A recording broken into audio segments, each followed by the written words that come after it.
Alright, welcome back guys to another video for Dying Light 2. For this time around we're actually going to be jumping in and going to a really cool location. I think it's kind of following up on the last time, or my last video showing you guys how to get the best. We're going to one of the best areas for supplies for medicine, or like getting bandages and stuff if you guys really need them, because in a very odd sense it's supposed to be a really easy item to get, but you have to go to very specific locations that are not easily really seen unless you're just kind of running around the world and randomly finding them. So if you guys want to go watch that video, I mean, you can kind of go back and go find that if you guys actually do play a pretty good amount of Dying Light 2. I love the game so far, but where I'm going to right now is going to be the safe zone. That's right up here. So this is a safe zone that you can normally find. It is at, it's really early on in the campaign or to the story when you're trying to find a biomarker to be able to get into the bazaar for the safe zone, and you kind of like go up here being chased by zombies and stuff. And but what's really cool about it is the entire area near the actual house isn't really part of a safe zone, so you can stand like right outside the lights and still be actively like outside of the actual lights here. So as you can see, that little white circle with the skull in the middle, if it's white, I'm not inside the actual UV lights, but when I'm in there, it'll turn purple, tell me no, I am in the UV lights, so I can go in here. So I can actually use this main bridge, like, getting into a chase. There's normally a howler or something down here.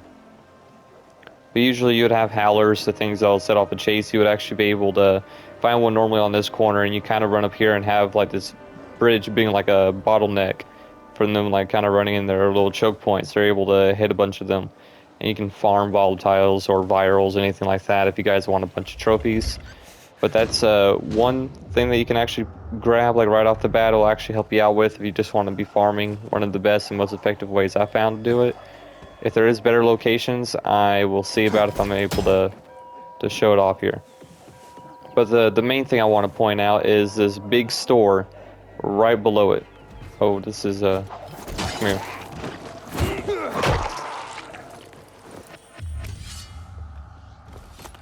Yeah, so this is a big store right here. So it's actually one of the, I think, the largest Forsaken stores you can go to. So it has a bunch of crafting materials.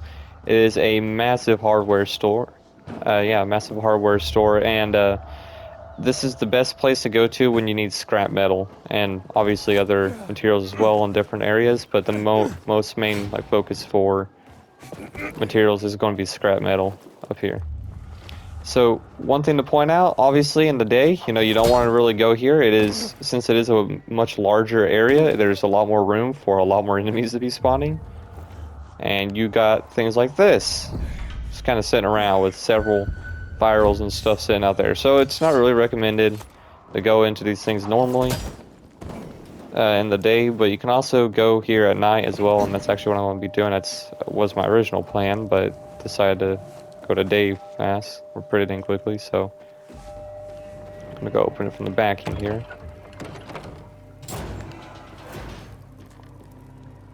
The door was locked, and I was able to still open it. That's some cool stuff.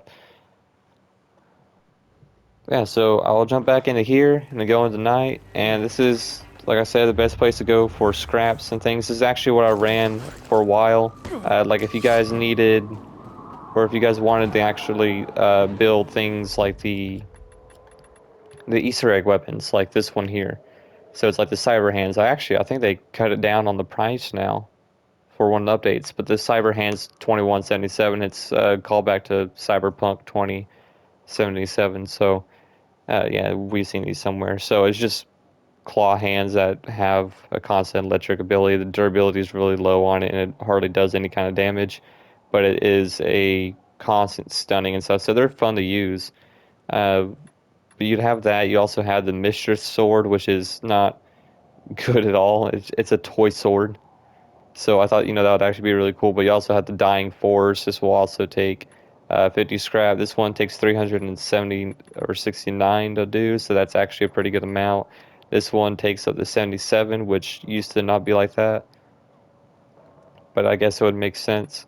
So it's things like that. So if you want to build like any kind of uh, DLC kind of weapons, or not DLC weapons, Easter egg weapons and things like that, you would need a bunch of crafting materials or scraps in order to do that. And this really goes for like almost a universal currency to craft anything in this entire area. So the best way to get it is through this area in here.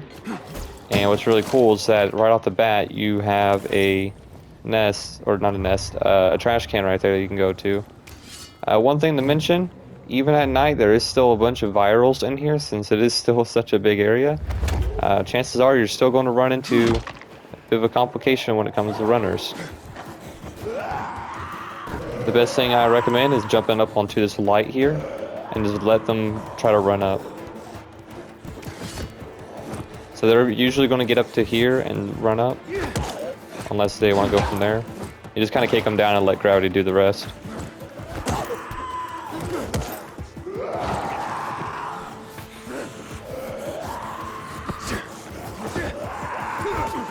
Oh, they actually get kicked.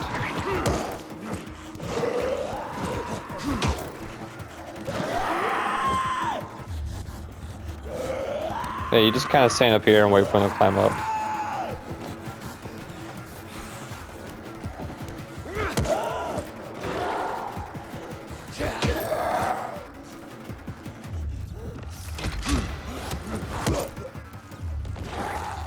There we go. So sometimes you would have runners in here, sometimes you won't. It's kind of a 50-50.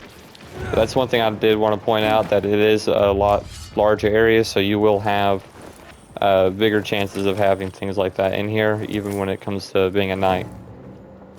So it's still a bit of a a little bit of a risk, but still a high reward. So there's going to be two locations where you're going to mostly look at if you're looking for all the scrap. Oh, that's not what I wanted.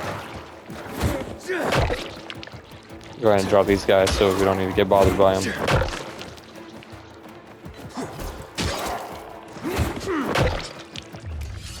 Yeah, but there's going to be two areas, and luckily there's actually scrap in both areas. So you're going to be mostly looking in the middle section here up on these shelves.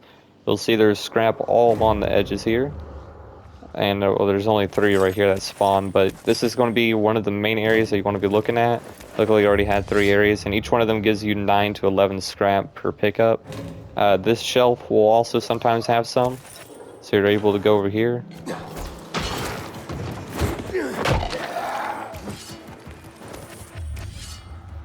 And you're also going to have another really hot area right here, which will have a bunch of scrap on there. Again, trash cans is a guaranteed scrap area, so that gave you 21 scrap, or gives you like up to 21 scrap for that one. 5, another 5, 13, a bunch of stuff like that. So there's a head there. So overall, it actually gives you a pretty good amount, considering like other areas that you can run to for more loot and stuff. Like this is one of the better areas. You can also grab it from here for the trash can. That will give me 18 right there. I can pop open this, and there's always chances of scrapping in these areas as well. Not this time around. Yeah, so like right there, scrap, you can grab that. Gives me 6 pieces. What's over here? Coins.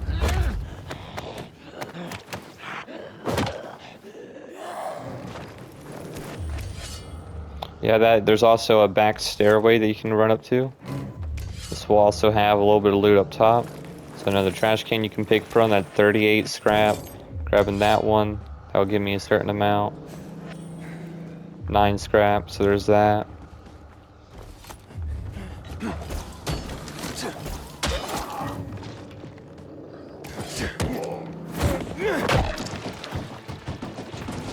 This is what I mean, like, you know, you can easily get up to near 100 scrap per run if you want to. Sometimes you'll be able to actually get up to there. I already hit 100 scrap just from this one run here. And you can run off from this. There's a store right next to this as well. So there's a Forsaken store right down the street in the same block. So you can also head over there as well. So this is like one of the main prime spots you want to go to when it comes to looting. So since it is a lot larger area though, not only that you have a bunch of enemies in this certain area, it does take a little bit longer to uh, restore all the materials and stuff back into this place, so you can't really farm it as often, but it does give you a pretty good amount. So you would actually have to go through like a couple different areas in order to eventually come back and loot it. Look, there's even more scrap I forgot right there. That's plus 11. And from that, I already had like a pretty small amount before, so we go to the backpack. I go over here and now I have up to like 487. So I think at the time I had like 300 and something. So you can easily get up to 100 scrap per run on this thing. So it's not a bad thing at all. And you can use that. It just gives you the universal crafting material. So there's also plus 4. I think that was from a biter. But there we go. That is the best area that I found to get the most crafting material, at least for that. And again, this is also a really prime spot for anyone that wants to farm trophies, or the ones that you normally would be getting. But I'm not going to be doing that in this video. I'm just mentioning it because that's normally what I go to. So it's a really hot area to be running towards. And yeah, so that's really about it. I'm gonna go ahead and lose this chase real quick, then get out of there. Yeah, so that's going to be about it, guys. Tell me what you guys think about it down in the comments. If you guys actually like the series to to continue going, and I have plenty of other areas to be showing you. And I think it'll be really cool. I'm going to be kind of switching off of Call of Duty for a while, at least until Modern Warfare 2 comes out, because Vanguard sure isn't really going to be doing really well there. It's an absolute mess when it comes to anything over there. So I'm not going to be doing Call of Duty stuff for a little bit. What are you doing? So I'm going to be switching over to different games like I've been doing for a while, like Rainbow Six Extraction for my last several videos now, and I'm going to be switching over to here now. If you guys, again, if you want to see me jump in and play the campaign or the story to it, I can. I've already done it before, but I will do it a second time. There's plenty of other choices I haven't picked yet going throughout the story, so I'm sure there's plenty of other endings to the game, and I would absolutely have a blast doing it a second time, especially with New Game Plus. So again, tell me what you guys think about it down in the comments, if you would actually like to see that in the future, and I'll see y'all in the next one.